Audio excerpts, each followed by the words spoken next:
Serdecznie witam w odcinku 3 playlisty Prometeizm pod tytułem Mit Prometeusza, część 3.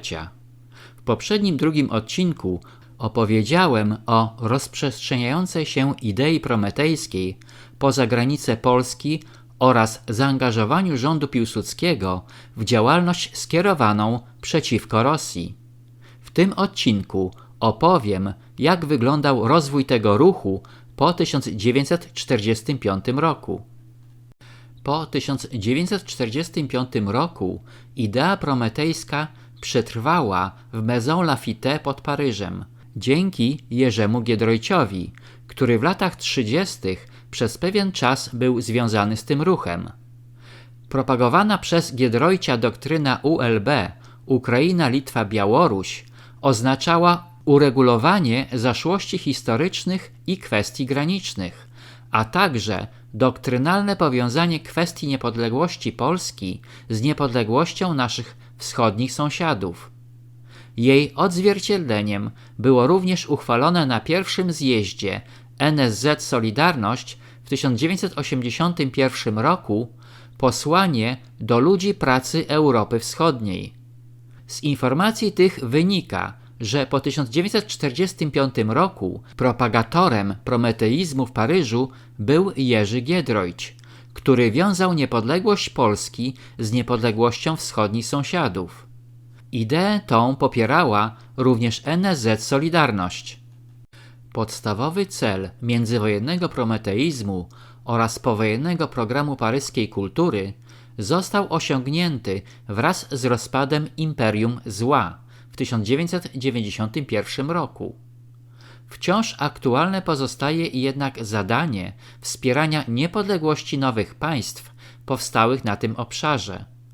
Ten element polskiej polityki wschodniej, określany mianem neoprometeizmu, szczególnie uwydatnił się w czasie prezydentury Lecha Kaczyńskiego. Sam prezydent nie odwoływał się wprost do idei prometejskiej, ale realizował ją w praktyce. No cóż, upadek Związku Radzieckiego i wyzwolenie krajów domniemanie ciemiężonych powinno spowodować upadek idei prometeizmu z powodu osiągnięcia jej celu, czyli uzyskania niepodległości przez te kraje. Ale okazuje się, że idea ta nadal była kontynuowana pod płaszczykiem dalszego wspierania krajów wyzwolonych, a tak naprawdę kontynuację agresywnej polityki skierowanej przeciwko Rosji. Termin prometeizm zamieniono na neoprometeizm, ale jego cel pozostał niezmiennie taki sam. Cel neoprometeizmu, czyli polityka antyrosyjska, szczególnie mocno uwydatniła się za rządów Lecha Kaczyńskiego i jest kontynuowana nadal w czasach współczesnych. Wskazuje to wyraźnie na wpływ obcych mocarstw na polskie elity rządzące i ich zaangażowanie w propagandę idei prometejskiej. Jaki był stosunek krajów ciemiężonych przez Rosję do prometeizmu? Narody byłej Rzeczypospolitej nie wyrażały zainteresowania przystąpieniem do Unii. Litwini chcieli utrzymania niepodległości swojego świeżo powstałego państwa. Ukraińcy również dążyli do samodzielności, podobnie Białorusini. Szanse na realizację planu Piłsudskiego znacznie zmniejszyły graniczne konflikty między Polską a jej sąsiadami, Rosją sowiecką, Litwą, Ukrainą i Czechosłowacją. Oponenci ruchu prometejskiego zarzucali mu utopijność i niepotrzebne prowokowanie Związku Radzieckiego.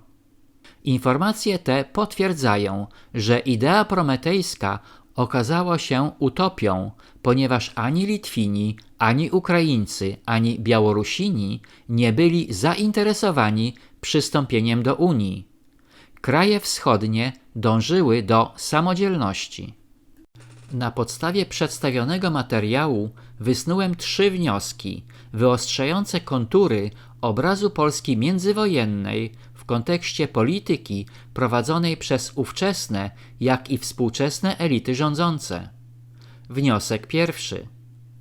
Zarówno ruch prometejski, jak i neoprometejski nie był zgodny z interesami Polski, gdyż dążył do konfrontacji militarnej z Rosją. Ruch ten jest całkowicie sprzeczny ze zdrową zasadą zero wrogów wśród sąsiadów. Wniosek drugi. Idea prometejska była i jest utopią, gdyż tworzenie państw federacyjnych ze wschodnich sąsiadów godzi w ich suwerenność. Państwa te dążą do samodzielności. Wniosek trzeci. Potężna akcja propagandowa rządu w celu hołdowania idei prometeizmu była finansowana nie tylko ze Skarbu Państwa Polskiego, ale również z innych źródeł zagranicznych, jak na przykład z Anglii i Francji. Dowodem na to jest istnienie ośrodków prometeizmu w Londynie i Paryżu. Jedno pytanie pozostaje nadal bez odpowiedzi.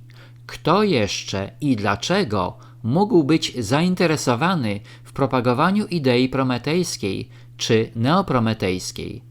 A jeśli tak, to czy był on głównym źródłem finansowania tej idei? Na tym zakończę odcinek 3, w którym dokonałem uproszczonej analizy idei prometejskiej i neoprometejskiej. Serdecznie zapraszam do kolejnego odcinka 4 pod tytułem Twórcy prometeizmu.